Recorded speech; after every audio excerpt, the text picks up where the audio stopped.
In the previous video, we looked at two distinct recipes for single shot baskets that were, to be frank, pretty good.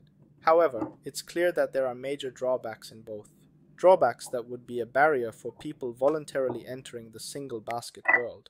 The first one was simply too tedious, and the second one kind of deviates us from the main goal.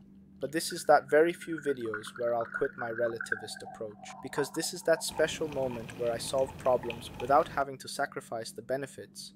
In layman's terms, the best of both worlds. Okay, that's a bit of my usual word salad. You'll find out why later. It starts, of course, from a quick visit to my favorite virtual place, the Home Barista forum. This thread was started by someone who said that a proper single shot with a small dose was probably impossible.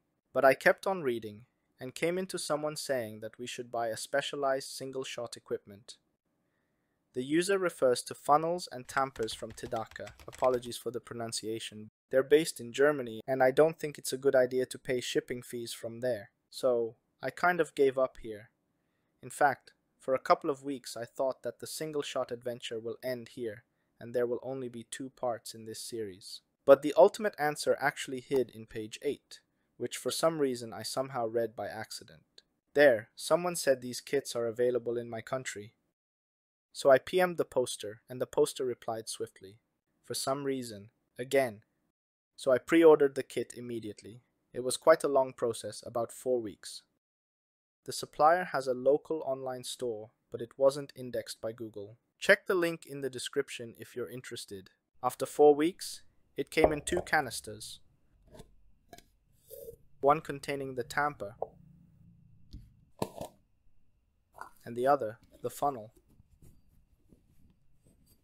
They look nice, feel nice to touch, hold, and they're definitely better built than my regular double basket accessories. Their operating principle is very simple. You just put the funnel on top of the basket. It lets you put the grounds precisely on the middle, in the small region where the grounds need to be. In my case, the funnel works best when given 7.5 grams. You have to experiment to find what dose will have the best result. The tamper, which is designed to fit the funnel precisely, can just tamp directly from the top like a regular double basket.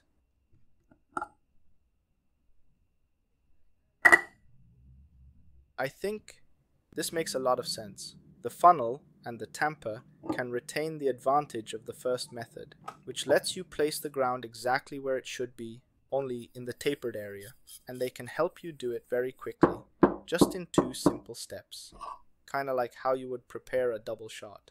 And this pretty much combines the best of both. So let's get it brewed.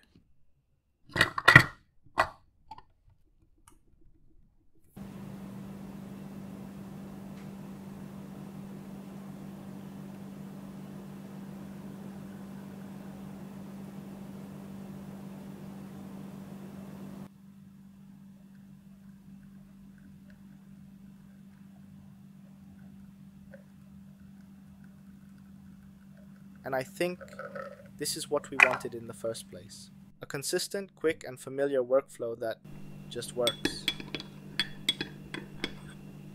It doesn't really taste the same as your normal doubles.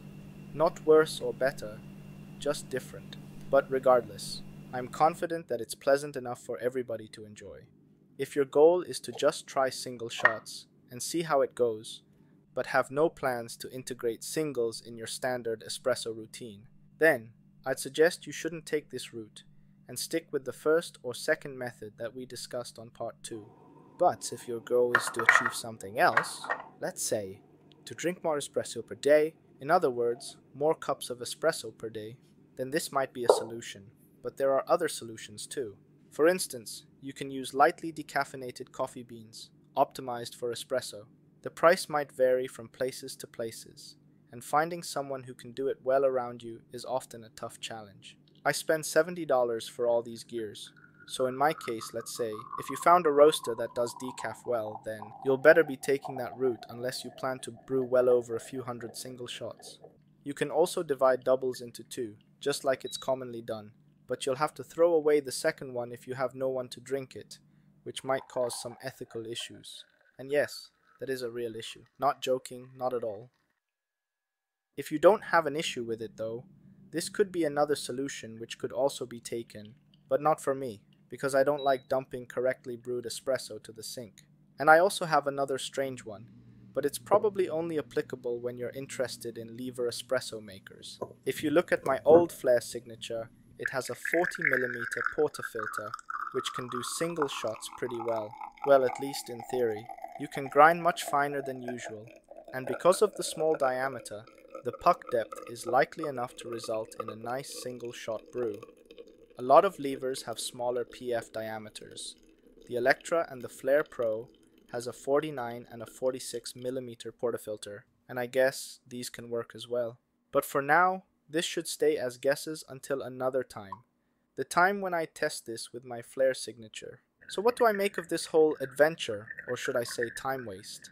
First of all, I'm going to start by saying that I certainly do not feel like being wasteful. Sure, I had to part with some precious time and money that I did not expect to lose, but we got quite far from the initial point, and that's fulfilling enough for me.